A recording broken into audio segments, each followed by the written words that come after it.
Hi all, எல்லாரும் எப்படி இருக்கீங்க? இன்னைக்கு இந்த வீடியோல தீபாவளி நோன்பு ஃபுல் vlog எப்படி நாங்க செலிப்ரேட் பண்ணோம் அதுதான் பார்க்க போறோம். இது வந்து தீபாவளி அன்னைக்கு பிஃபோர் நைட்டு பூவெல்லாம் வாங்கிட்டு வந்து சாமிக்கு எல்லாமே ரெடி பண்ணிட்டு இருந்தோம். அன்னைக்கு மார்னிங் 5 o'clock எந்திரிச்சு ஃபர்ஸ்ட் வந்து பால் காய்ச்சிட்டு சாம்பாருக்கு பருப்பு வச்சாச்சு. அதுக்கப்புறம் சக்கரை பொங்கலுக்கு அரிசி பருப்பு ஊற வச்சுட்டு அதையும் ஸ்டார்ட் பண்ணி வச்சிடலாம் அப்படின்னு சொல்லிட்டு ரெடி பண்ணிட்டு இருந்தேன். சோ சக்கரை பொங்கலுக்கும் கழுவி வச்சாச்சு. அதுக்கப்புறம் பாலை காய்ச்சி பாயசமும் வச்சிடலான்னு சொல்லிட்டு பாலம் காய்ச்சிட்டு இருந்தேன். ஸோ எல்லாமே கடகடன் வேகமா நடந்துட்டே இருந்தது. பால் காஞ்சிருச்சு. நெக்ஸ்ட் வந்து பாயசத்துக்கு வந்து சேமியா வறுத்து பாயசத்தை வச்சிடலான்னு சொல்லிட்டு அதை பண்ணிட்டு இருந்தேன்.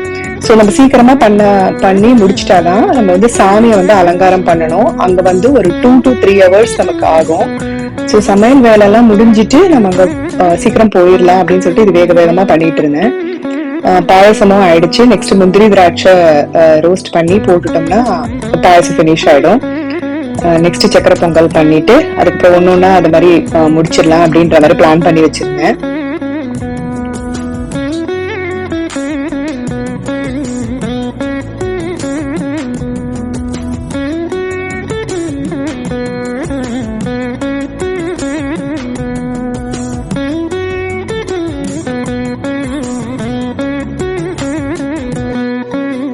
அடுத்து தண்ணியில நல்லா கொதிக்கிற தண்ணியில கொஞ்சம் வெல்லம் போட்டு கரைச்சி எடுத்துட்டோம் அப்படின்னா அதுல டர்ட் எதுனா இருந்தா ஃபில்டர் பண்ணா அது ரிமூவ் ஆயிடும்.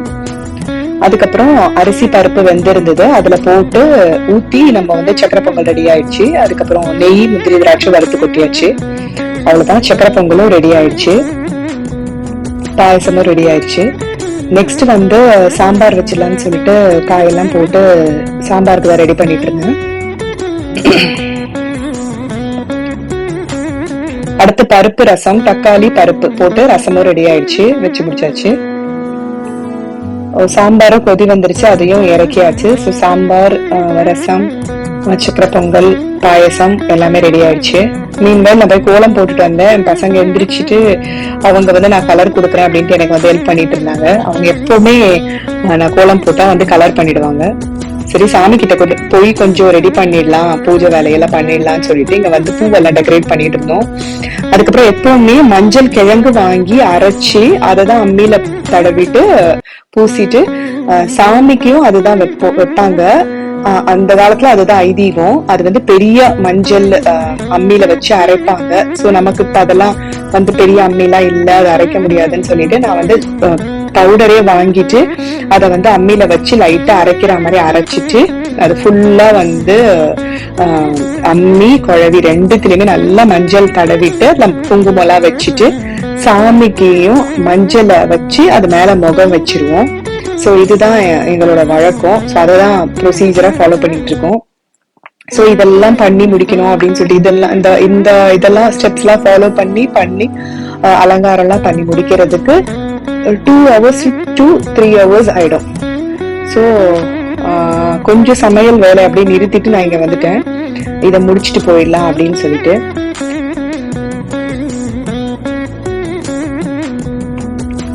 ஸோ அம்மி கல் வச்சுட்டு அது மேல பச்சரிசி கொட்டிட்டு அது மேல குழவியை நிறுத்தி அந்த குழவி மேல வந்து அம்மன் முகத்தை பதிச்சுட்டு அதுக்கப்புறம் அதுக்கு நம்ம அலங்காரம் பண்ணுவோம். இதுதான் வந்து வழக்கம். சோ அதுதான் நான் பண்ணிட்டு இருக்கேன்.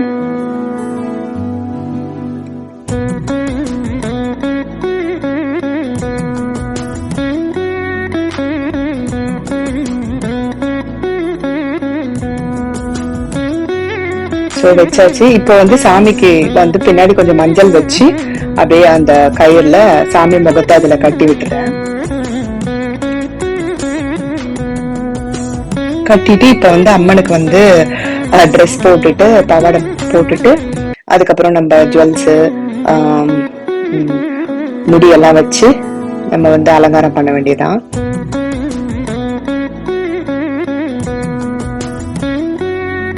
அதே மாதிரி கலசத்தையும் நிறுத்தணும். அம்மனுக்கு முன்னாடியே பச்சரிசி கொட்டி முன்னாடி வந்து கலசம் வச்சு அதுல தேங்காய் வச்சு கலசம் வைப்போம். இதுதான் அம்மனுக்கு முன்னாடி கலசம் இப்படிதான் இருக்கணும்.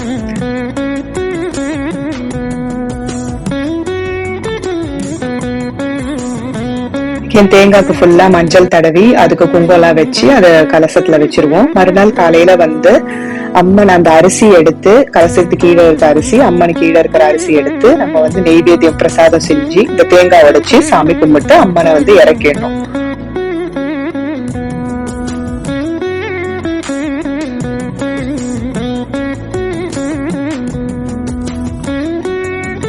சோ கலசமும் நிறுத்தியாச்சு.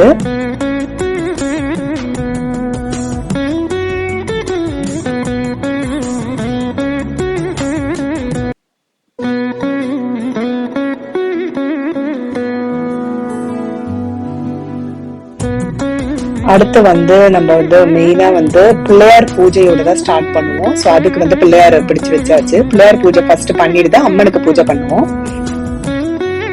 அதுக்கு பிள்ளையார் ரெடி பண்ணி வச்சாச்சு. அதுக்கப்புறம் ஒரு தட்டுல வந்து பழம், பூவு, வெத்தலைப்பாக்கு, மஞ்சள், குங்குமம், நோம்பு கயிறு, இந்த கருமண் செட்டு, அப்புறம் துணி வச்சு படைக்கிறதுக்கு துணி, புடவை, நோம்பு கயிறு எல்லாம் வச்சாச்சு. இதுதான் ஃபைனல் லுக்கு. அம்மனை ஃபுல்லா அலங்காரம் பண்ணி எல்லாமே ரெடி பண்ணி வச்சாச்சு. நெக்ஸ்ட் வந்து அதிரசம் சுடுறதுக்காக பாகு எடுத்துட்டு இருக்கோம். அன்னைக்கு மார்னிங் தான் அதிரசம் சுடணும். சோ பாகுல வந்து நிறைய பதம் இருக்கு. இது வந்து கொஞ்சம் எல்லாம் பதம் வேணும்னா இந்த பதம் எடுக்கிறவங்க இந்த பதம் எடுத்துக்கலாம். நாங்க நெக்ஸ்ட் அடுத்த பதத்துக்காக வெயிட் பண்ணிட்டு இருக்கோம். நெக்ஸ்ட் ஒரு 1 மினிட்லயே நெக்ஸ்ட் பதம் வர ஆரம்பிச்சிடும். இதுவுமே கொஞ்சம் இதுவா இருக்கு, இன்னொரு 1 மினிட் போகணும் அப்படின்னு சொல்லிட்டு இருக்காங்க. இப்படி போட்டோம்னா அந்த பாகை டங்குன்னு சத்தம் வரணுமா. சோ நெக்ஸ்ட் பதம் வந்து கரெக்டா வந்துருச்சு. இப்படி எடுத்து அந்த தண்ணியில உருட்டி நம்ம எடுத்தோம்னா அது ஒரு பால் மாதிரி ஆகும். இப்படி போனோடனே டங்குன்னு ஒரு சத்து வரும். சோ அதுதான் வந்து கரெக்டான பதம். அது வந்த உடனே ஸ்டவ் ஆஃப் பண்ணிட்டு அரிசிய நம்ம அரைச்சி வச்சிருக்கிறத கொட்டி நல்லா கலக்கிக்கணும். இன்னைக்கு வந்து நாங்க வந்து 1 கிலோ அரிசிக்கு 1/2 கிலோ வெல்லம் தான் போட்டிருக்கோம். நீங்க அதை அப்படியே டபுள் பண்ணிக்கலாம். உங்களுக்கு வந்து இந்த அதிரசம் ரெசிபி வேணும், கரெக்டான மெஷர்மெண்டோட எப்படி செய்யணும், பாகு எப்படி எடுக்கணும் அப்படின்னா எனக்கு வந்து கமெண்ட் செக்ஷன்ல சொல்லுங்க. அதுக்கு டீடைல்டா ஒரு வீடியோ நான் உங்களுக்கு கரெக்டா போடுறேன்.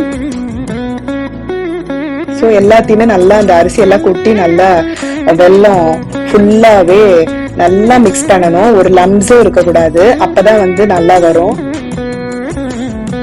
1 கிலோ அரிசிக்கு 1/2 கிலோ வெல்லம் கரெக்டா போயிடுமானா ஒருத்தருக்கு 1 கிலோ அரிசி வந்து கொஞ்சம் ஜாஸ்தியாவும் பிடிக்கும், கம்மியாவும் பிடிக்கும். அது அரிசியோட வெரைட்டி பொறுத்து இருக்கு. பாகு வெல்லம் பச்சரிசி வந்து மாவு பச்சரிசி தான் வாங்கி செய்யணும். இதுக்கு நீங்க சொல்லுங்க, நான் டீடைல்டா வீடியோ தனியா போடுறேன். இந்த பதத்துல இருக்கணும் கரெக்டா.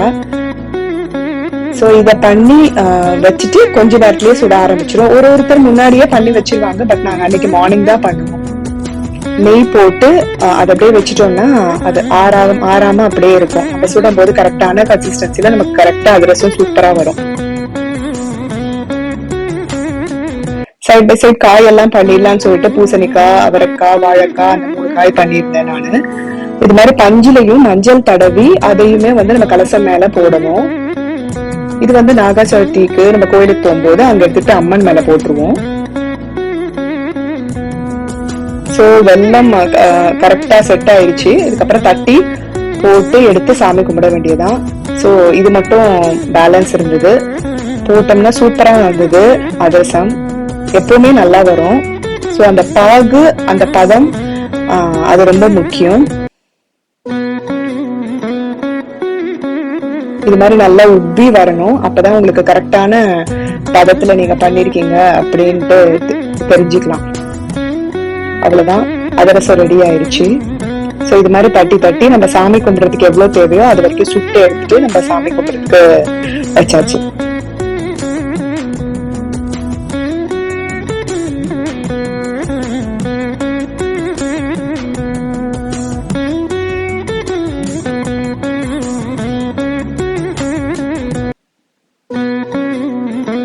ஸோ இதுல எக்ஸஸா கொஞ்சம் ஆயில்லாம் இருக்கும், அதை வந்து நம்ம தனியா வந்து ஃபில்டர் பண்ணிக்கலாம்.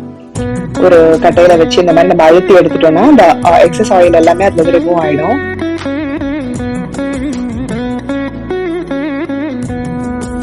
இந்த மாதிரி பண்ணி வச்சிடலாம்.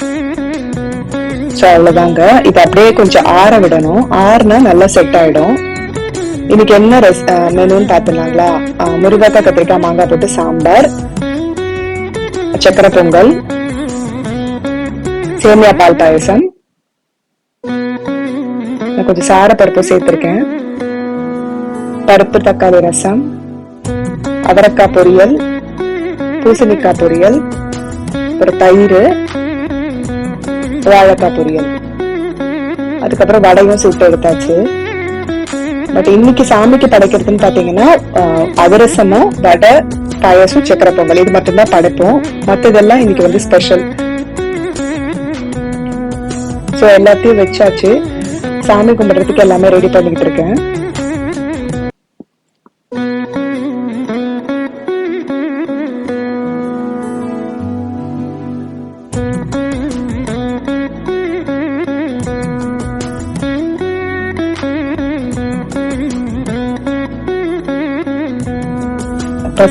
பிள்ளையார் பூஜை ஸ்டார்ட் பண்ணியாச்சு. பிள்ளையார் பூஜை ஸ்டார்ட் பண்ணிட்டு மந்திரம்லாம் சொல்லி ஃபர்ஸ்ட் பிள்ளையார் பூஜை முடிச்சுட்டு அதுக்கப்புறம் அம்மனுக்கு பூஜை பண்றதுக்கு ஆரம்பிப்போம்.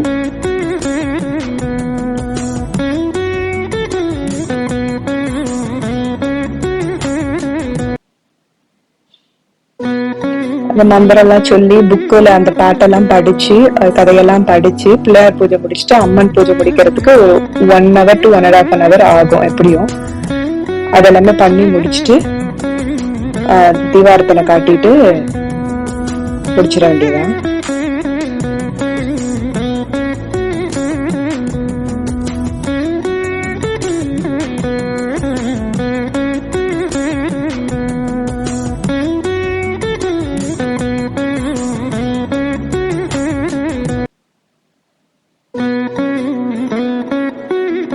ஸோ எனக்கு எப்படி கும்பிடுறதுன்னு வழக்கம் தெரியல அப்படின்றவங்களுக்கு இந்த வீடியோ ரொம்ப யூஸ்ஃபுல்லா இருக்கும். ஸோ உங்களோட ஃப்ரெண்ட்ஸ் அண்ட் ஃபேமிலிக்கு ஷேர் பண்ணுங்க இந்த வீடியோவை. ஸோ எங்க வழக்கப்படி நாங்க கும்பிட்டுருக்கோம். தெரியாதவங்க இதை பார்த்து அந்த மாதிரி கூட நீங்க கும்பிடலாம், தாராளமா, தப்பு கிடையாது. ஸோ இப்படிதான் நாங்க தீபாவளி நோன்பு செலிப்ரேட் பண்ணோம். இது ஒரு 1 day ஃபுல்லா அப்படியே ஆயிடும். ஆனா பட் ரொம்ப திருப்தியா இருக்கும். எல்லாம் செஞ்சு முடிச்சுட்டு கும்பிட்ட பிறகு ரொம்ப ஒரு சந்தோஷமா ஒரு நிம்மதியா திருப்தியா இருக்கும் எல்லாம் செஞ்சதுக்கு.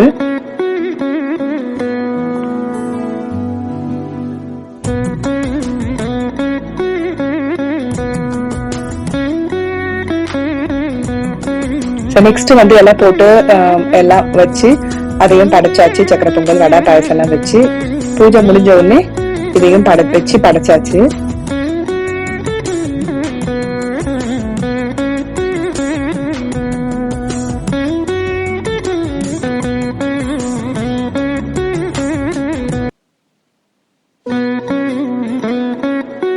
நம்ம வீடியோவை சப்ஸ்கிரைப் பண்ண மறக்காதீங்க. சப்ஸ்கிரைப் பண்ணிட்டு பாருங்க, அப்பதான் எனக்கு ஒரு என்கரேஜ்மெண்டா இருக்கும். அதுக்கப்புறம் ஒரு ஃபேமிலி செல்ஃபீஸ் எல்லாம் எடுத்துட்டு அந்த நோன்பு விலாக இதோட முடிச்சுக்கிறேன். லைக் பண்ணுங்க, ஷேர் பண்ணுங்க, சப்ஸ்கிரைப் பண்ணுங்க. நெக்ஸ்ட் வீடியோ உங்களுக்காக வந்துட்டே இருக்கு. Thank you so much for watching. Next வீடியோல பார்க்கலாம். பாய்.